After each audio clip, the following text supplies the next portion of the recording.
السلام علیکم اسٹوڈنٹس، کیسے ہیں آپ لوگ؟ امید ہے سب خیریت سے ہوں گے۔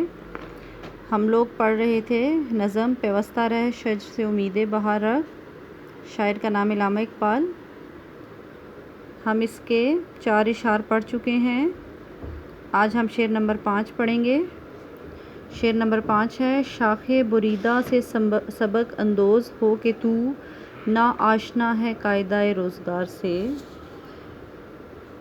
اس میں شاخ بریدہ کا مطلب ہے کٹی ہوئی شاخ، سبق اندوز ہونا، سبق حاصل کرنا، ناآشنا ہے، ناواقف ہے قاعدہ راز زمانے کے اصول سے۔ ٹھیک ہے، اب اس شعر میں اقبال کہتے ہیں کہ اے مسلمان، تو کٹی ہوئی شاخ سے سبق حاصل کر۔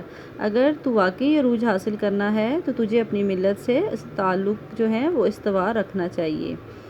اور اقبال اس شعر میں کہتے ہیں کہ زمانے اور فطرت کا اصول یہ ہے کہ جو ٹہنی درخت سے ٹوٹ کر الگ ہو جائے وہ کبھی سرسبز و شاداب نہیں ہو سکتی، وہ سوکھ جاتی ہے، اس پر کبھی پتے نہیں لگتے اور نہ ہی پھل پھول آتے ہیں۔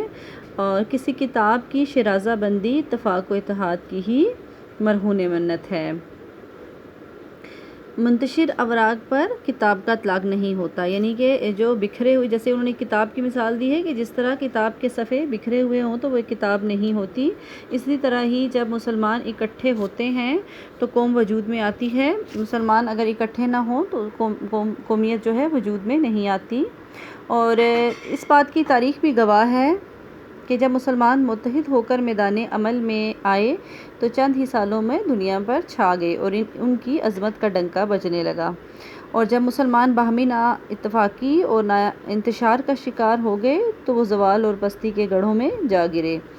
آج بھی دنیا میں مسلمانوں کے دوبارہ ابھرنے کا ایک ہی ذریعہ ہے کہ وہ متحد ہو جائیں۔ کیا اصول ہے ان کا؟ متحد ہونا، یعنی کہ مسلمان جو ہیں وہ باہمی اختلافات کو پس پشت ڈال دیں اور دشمنوں کے مقابلے میں جو ہے وہ دیوار بن جائیں۔ جذبہ ایمان، یکجہتی اور اجتماعیت کی بدولت ہی انسان جو ہے مسلمان اپنا کھویا ہوا وقار حاصل کر سکتے ہیں۔ اب ہم آتے ہیں اگلے شعر کی طرف: ملت کے ساتھ رابطہ استوار رکھ، پیوستہ رہ شجر سے امید بہار رکھ۔ ملت کہتے ہیں قوم کو، رابطہ استوار رکھنا، تعلق کو مضبوط رکھنا، پیوستہ جڑا ہوا، امید بہار، بہار میں جو ہے وہ فیضیاب ہونے کی امید۔ ٹھیک ہے، اس شعر میں شاعر مسلمانوں کو مخاطب ہو کر کہتے ہیں: اے مسلمان، تو اپنا تعلق ملت اسلامیہ سے قائم رکھ، تیری ترقی اور کامیابی کا راز اسی میں ہے کہ تو اپنی قوم سے وابستہ رہے۔ یہ درست ہے کہ اس وقت قوم مسلم زوال پذیر ہے، لیکن عروج پر زوال تو آتا رہتا ہے، یہ زمانے کا دستور ہے۔ جس طرح عروج عارضی ہے اس طرح زوال بھی عارضی ہے۔ اور مسلمانوں سے، خاص طور پر نوجوان مسلمانوں سے مخاطب ہو کر کہتے ہیں کہ تمہاری خوشحالی کا راز یہ ہے کہ ملت کے وجود میں گم ہو جاؤ، یعنی کہ اسلام ایک مکمل ضابطۂ حیات ہے اور اس کے اصولوں پر عمل کر کے ہی تو کامیابی کی منزلیں طے کی جا سکتی ہیں۔ اس شعر میں اقبال جو ہیں وہ مسلمانوں کو فلسفہ اجتماعیت پر عمل کرنے کی دعوت دے رہے ہیں۔ اور اس طرح یہ جو نظم ہے جو ہم نے پڑھی ہے، پیوستہ رہ شجر سے امید بہار رکھ، یہ نظم مقصدیت کا ایک عظیم شاہکار ہے۔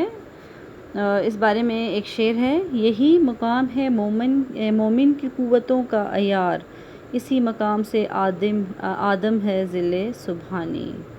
تو مجھے امید ہے بچوں آپ کو میں نے تفصیل سے جو ہے وہ اس کے بارے میں بتایا اور میں نے آپ کو جو ہے وہ اچھی طرح سے تشریح سمجھائی۔ مجھے امید ہے آپ کو سمجھ آئی ہوگی۔ مشکل الفاظ کے معنی یاد کر کے آپ نے اس کی تشریح لکھنی ہے۔ شکریہ۔